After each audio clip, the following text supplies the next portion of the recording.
Bom dia, paz de Deus. Quero abordar aqui mais um assunto, e o assunto é o porquê de Deus não ter destruído o diabo. Uma análise teológica e filosófica.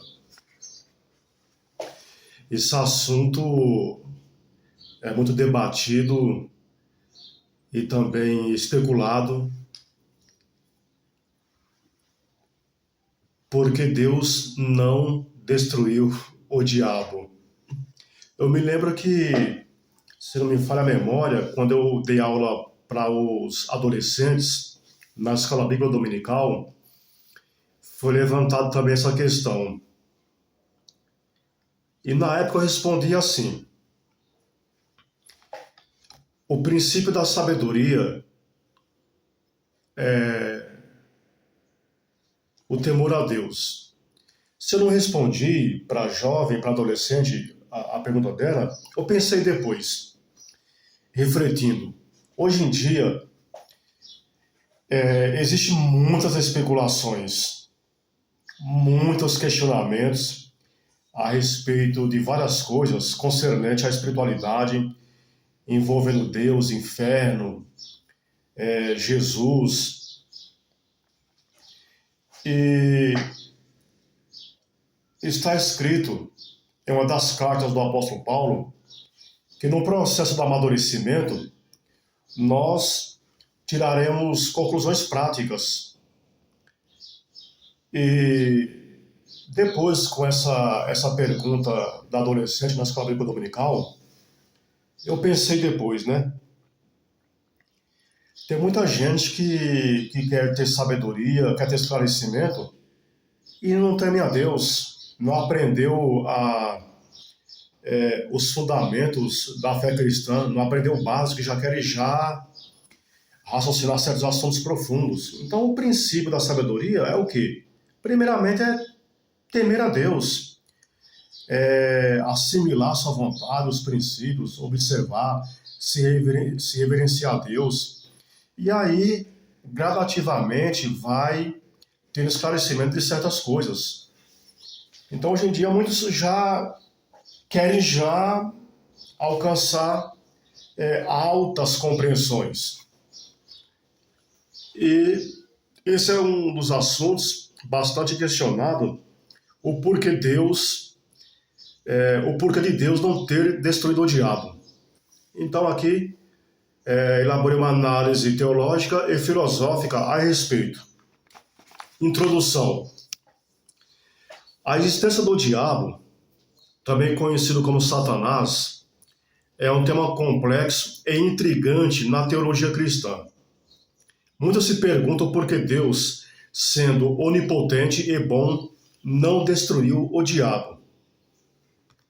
Então, esta minha apresentação explora as razões teológicas e filosóficas por detrás da decisão de Deus de não destruir ou ter destruído o diabo. Argumentos teológicos. Ponto 1. Livre-arbítrio.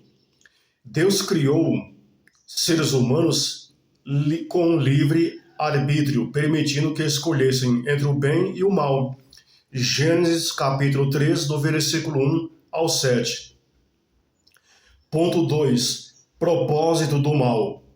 O diabo serve como um contraste ao bem, permitindo que os seres humanos escolham entre a luz e a escuridão. Isaías capítulo 5, versículo 20. Ponto 3. Justiça divina. Deus é justo e não destrói o diabo ou não destruiu o diabo para demonstrar sua justiça e misericórdia. Salmo 85, versículo 10. Argumentos filosóficos.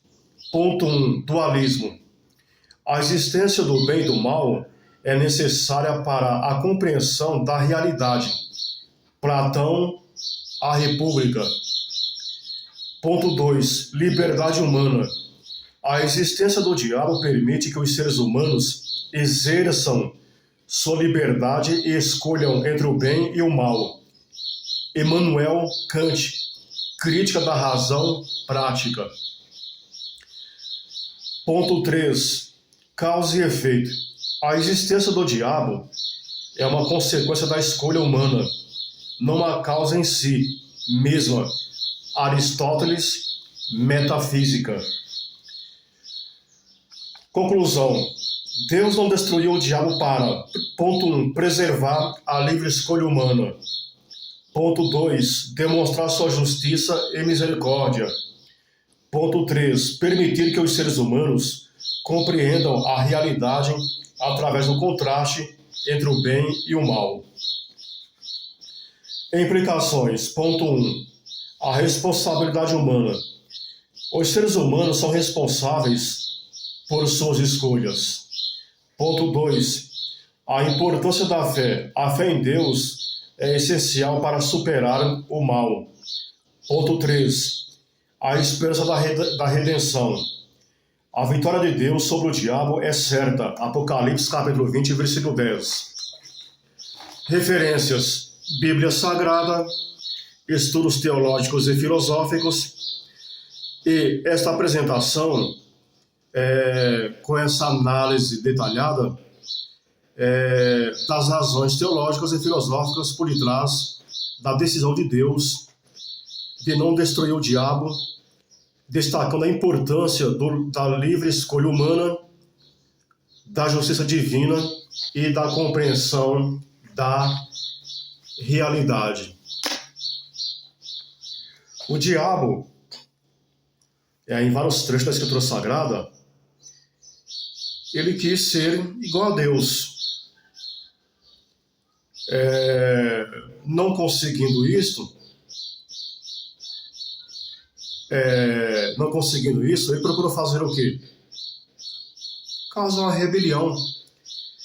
E trouxe a terça parte dos anjos criados por Deus para o seu lado. Isso resolveria as acusações que ele fez a Deus, as calúnias, as difamações a Deus, resolveria se Deus tivesse o destruído. Isso, se Deus fizesse, apontaria Deus de que forma? Justificaria ou não as acusações, difamações que ele levantou contra Deus? Por exemplo, também numa cidade ou em um ambiente de trabalho, alguém levante uma difamação a seu respeito, uma calúnia. Você acha que indo para cima dessa pessoa ou mandando matá-la iria resolver o problema? Ou você procuraria, de alguma forma, provar isso? Provar o contrário do que essa pessoa disse a seu respeito, dando tempo ao tempo. O tempo provar que essa pessoa está mentindo. As informações que ela levantou a seu respeito de calúnia é mentira. Então é mais ou menos isso, ou isso, que Deus fez e teve de atitude em relação ao diabo. E é claro que no Evangelho isso fica muito mais claro e evidente, principalmente em algumas parábolas, que esse foi o propósito de Deus. Agora, nós devemos tomar muito cuidado com esses que ficam aí na sociedade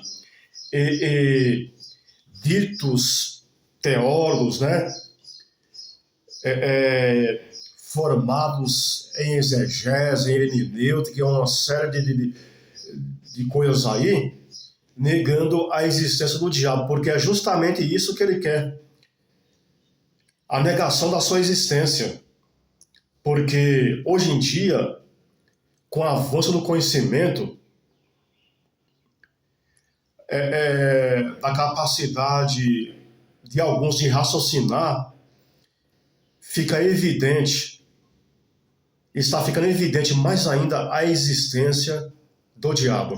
Então essa é a minha apresentação em relação ao porquê de Deus não ter destruído o diabo.